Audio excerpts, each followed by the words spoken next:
भारत रत्न से सम्मानित बाबा साहेब डॉक्टर भीमराव अंबेडकर के बारे में केंद्रीय गृह मंत्री अमित शाह द्वारा राज्यसभा में बोले गए शब्दों को लेकर संसद सत्र खत्म होने के बाद भी लगातार सियासत जारी है। केंद्रीय गृह मंत्री अमित शाह के लगभग 1.5 घंटे के भाषण में से मात्र 10 से 12 सेकंड की एक क्लिप को काटकर उसी को लेकर शुरू हुई विपक्ष की सियासत अब उसी पर भारी पड़ती हुई नजर आ रही है। लेकिन फिर भी इस मुद्दे को राजनीतिक रूप से और भी अधिक भुनाया जा रहा है। बाबा साहेब को लेकर उठे सियासी बवाल के बीच जहां कांग्रेस आक्रामक बनी हुई है, तो वहीं यूपी में समाजवादी पार्टी भी इस मुद्दे को भुना रही है और इसी बीच बसपा सुप्रीमो मायावती ने भी अपने ट्वीट्स के जरिए आंदोलन की बात कर दी है। लेकिन इन सब के बीच कांग्रेस की ओर से उठाए गए बाबा साहेब डॉक्टर भीमराव अंबेडकर के मुद्दे पर पलटवार करते हुए भारतीय जनता पार्टी की राष्ट्रीय इकाई की ओर से सोशल मीडिया प्लेटफॉर्म एक्स पर साल 2012 में हुई राज्यसभा की कार्यवाही का एक वीडियो शेयर किया गया है। तो वहीं भाजपा के आईटी सेल के इंचार्ज अमित मालवीय की ओर से भी सोशल मीडिया प्लेटफॉर्म एक्स पर एक चिट्ठी को साझा किया गया है और इसके अलावा अन्य कई यूजर्स के द्वारा भी उस चिट्ठी को साझा किया गया है, जिसकी वजह से इस पूरे सियासी प्रक्रम में अब आ गया है एक और नया टर्निंग पॉइंट, जिसने कांग्रेस की पोल खोलने के साथ ही बढ़ा दी है गांधी परिवार की मुसीबत। और आज बात होगी इसी वीडियो और इसी चिट्ठी की पूरी कहानी के बारे में हमारे खास प्रोग्राम टर्निंग पॉइंट के आज के इस अंक में। नमस्कार, वंदे मातरम, कैपिटल टीवी देख रहे हैं आप और मैं हूं आपके साथ अखिलेश पांडे। 17 दिसंबर को राज्यसभा में संविधान के 75 वर्षों की यात्रा पर चर्चा करते हुए केंद्रीय गृह मंत्री अमित शाह ने अपने भाषण में बाबा साहेब डॉक्टर भीमराव अंबेडकर को लेकर लगभग 2.5 मिनट से अधिक समय तक बोला। लेकिन उनके भाषण के उस अंश में से मात्र 10 से 12 सेकंड के वीडियो क्लिप को काटकर उनके भाषण के 12 घंटे बाद सोशल मीडिया पर पोस्ट कर कांग्रेस की ओर से हो हंगामा शुरू किया गया। उसके बाद 19 तारीख को सदन के बाहर सत्ता पक्ष और विपक्ष के सांसदों के प्रदर्शन के दौरान हुई धक्का मुक्की से देश स्तब्ध हो गया कि जिन्हें हमने अपने 5 सालों के भविष्य का दारोमदार सौंपते हुए नेता बनाकर अपने अपने क्षेत्र से चुना है, वो कॉलेज कैंपस में लड़ने झगड़ने वाले स्टूडेंट्स की तरह ही गैर जिम्मेदाराना तरीके से देश की संसद के परिसर के भीतर धक्का मुक्की कर रहे हैं।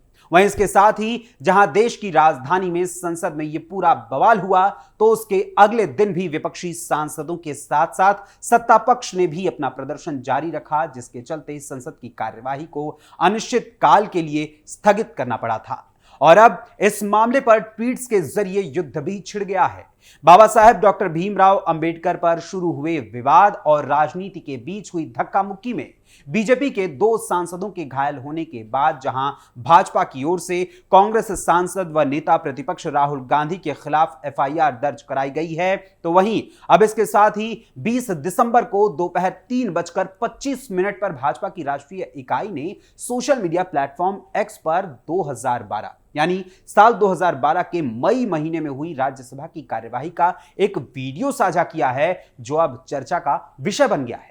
और इस वीडियो के साथ ट्वीट कर बीजेपी ने लिखा, साल 2012 में यूपीए 2 के दौरान एनसीईआरटी की कक्षा 11 की पाठ्य पुस्तक में एक आपत्तिजनक कार्टून शामिल किया गया था, जिसमें नेहरू को बाबा साहेब अंबेडकर को कोड़े मारते हुए दिखाया गया था। भाजपा के कड़े विरोध के बाद कांग्रेस माफी मांगने की बजाय बहाने बनाती नजर आई थी। इससे साबित होता है कि आज बाबा साहेब के नाम पर घड़ियाली आंसू बहा रही कांग्रेस हमेशा से ही बाबा साहेब का अपमान करती आई है।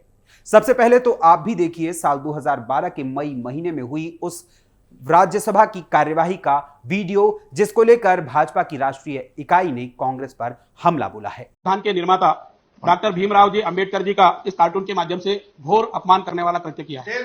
ये चित्र अगर आप देखेंगे तो इसमें नीचे जो लिखा है, हजारों लोगों की उपस्थिति में नेहरू जी कह रहे हैं उनको कि तुमको संविधान निर्माण के लिए 3 साल का समय दिया था और तुमने 3 साल में उसको पूरा नहीं किया, ये कहकर के कोड़े मार रहे हैं। ये घोर निंदनीय है, घोर आपत्तिजनक है।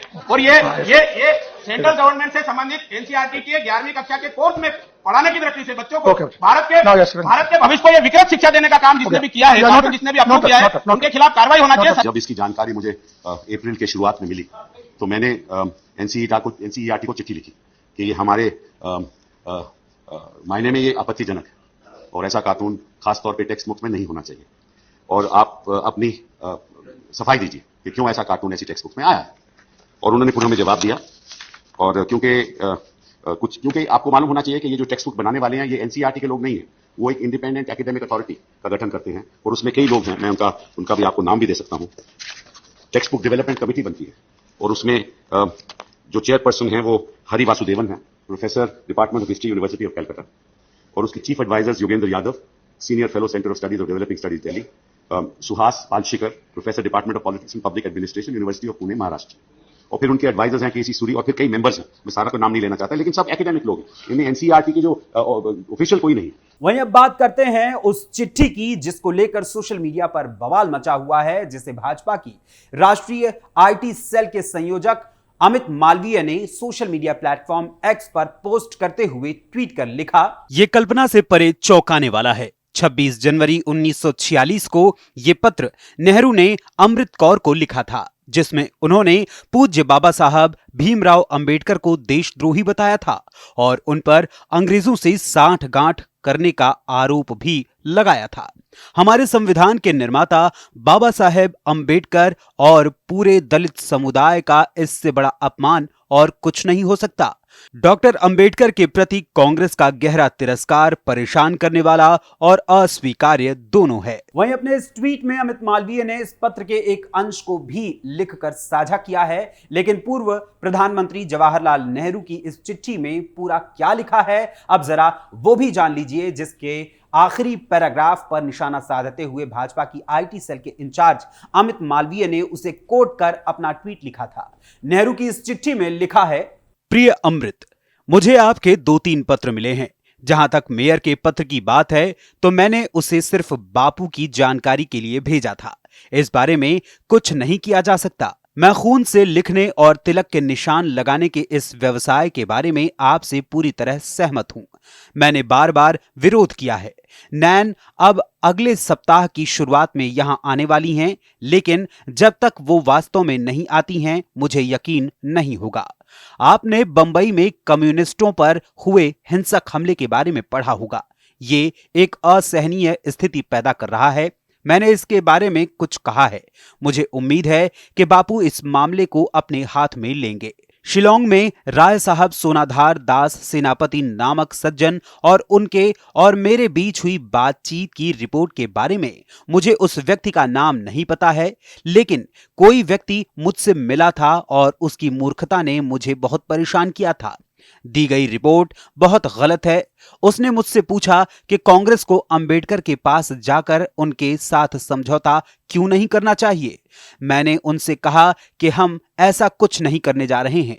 अंबेडकर ने बार बार कांग्रेस और कांग्रेस नेताओं का अपमान किया था और जब तक वे माफी नहीं मांगते हमारा उनसे कोई लेना देना नहीं है।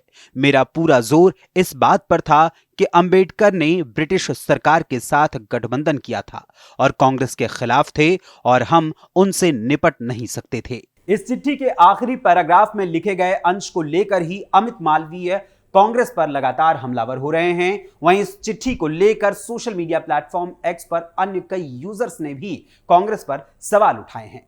भीखू म्हात्रे नाम के एक एक्स यूजर ने कथित तौर पर नेहरू के इस लेटर के साथ ही 2 और तस्वीरों को साझा करते हुए ट्वीट कर लिखा और सवाल पूछा, कांग्रेस जो आज जितना प्यार बाबा साहब के लिए दिखा रही है तो उन्हें यह भी बताना चाहिए कि क्या बाबा साहब ने नेहरू के रवैये से तंग आकर 1951 में कानून मंत्री पद से इस्तीफा नहीं दिया था? क्या जब बाबा साहेब देश के पहले कानून मंत्री बने थे उस समय उन्हें रक्षा संबंधी, विदेश संबंधी और वित्त संबंधी हर प्रमुख निर्णय लेने में शामिल करने की बजाय किनारे नहीं किया गया था? क्या नेहरू ने उन पर ब्रिटिशों के साथ गठबंधन करने का आरोप लगाकर गद्दार नहीं कहा था? वहीं इसके साथ ही अमिताभ चौधरी नाम के एक और एक्स यूजर ने भी इस चिट्ठी को शेयर करते हुए ट्वीट कर एक्स पर लिखा, 1946 में अमृत कौर को लिखे गए पत्र में नेहरू ने अंबेडकर को गद्दार कहा था और उन पर ब्रिटिशों के साथ गठजोड़ करने का आरोप लगाया था। आज उन्हीं का खून राहुल गांधी और कांग्रेस के लोग वीर सावरकर को भी ब्रिटिश एजेंट बोलते हैं। वहीं गौरतलब है कि बाबा साहेब के नाम पर होने वाली इस राजनीति के बीच आम आदमी पार्टी के मुखिया अरविंद केजरीवाल ने भी इस मौके का फायदा उठाते हुए एनडीए गठबंधन में शामिल बिहार के सीएम नीतीश कुमार और आंध्र प्रदेश के मुख्यमंत्री चंद्रबाबू नायडू को लेकर एक एक पत्र उन्हें लिखा था, जिसमें केंद्रीय गृह मंत्री अमित शाह के भाषण के मात्र 10 से 12 सेकंड की क्लिप की बातों का जिक्र किया गया था। जहां एक और अरविंद केजरीवाल, जो कभी खुद कांग्रेस का विरोध करके राजनीति में उतरे और उसके बाद उसी पार्टी के साथ गठबंधन कर पहली बार सरकार बनाने की कोशिश की और उसके बाद लोकसभा चुनाव 2024 में भी इंडी गठबंधन में शामिल भी हुए, मगर जब बात दिल्ली विधानसभा के चुनाव की आई तो यहां इन्हीं अरविंद केजरीवाल ने कांग्रेस को भी गच्चा दे दिया और कांग्रेस से अलग होकर अकेले दम पर चुनाव लड़ने की कोशिश में लगे हुए हैं और वही कार्य कर रहे हैं। वहीं नेहरू गांधी परिवार के जवाहरलाल नेहरू, इंदिरा गांधी और राजीव गांधी को समय समय पर भारत रत्न से सम्मानित किया जा चुका है, लेकिन अफसोस की बात है कि बाबा साहेब डॉक्टर भीमराव अंबेडकर जैसे विद्वान व्यक्ति को भारत रत्न से सम्मानित करने में बरसों लगा दिए गए और साल 1990 में उन्हें भारत रत्न से उस समय सम्मानित किया गया जब भारतीय राजनीति में काशी राम का बोलबाला चल रहा था और एक नए स्वरूप में भारतीय राजनीति ढलती जा रही थी। एक बार फिर से बाबा साहेब डॉक्टर भीमराव अंबेडकर के नाम के जरिए मात्र दलितों के वोट को साधने के लिए ही फिर से नीले रंग को कांग्रेस ने कुछ समय के लिए अपने ऊपर धारण कर लिया है। अब नीले रंग में रंगे कांग्रेसियों और दिल्ली विधानसभा चुनाव के लिए बाबा साहेब के नाम को भुनाने में लगे आम आदमी पार्टी के संयोजक अरविंद केजरीवाल को लेकर देश की जनता क्या सोचती है, इस बारे में अपने कमेंट्स के माध्यम से हमें जरूर बताइएगा। फिलहाल अभी के लिए टर्निंग पॉइंट के आज के इस अंक में बस इतना ही। फिर मुलाकात होगी टर्निंग पॉइंट के अगले अंक में किसी और खबर, किसी और मुद्दे, किसी और विषय के साथ। तब तक के लिए मुझे अनुमति दीजिए। धन्यवाद। जय हिंद, जय भारत।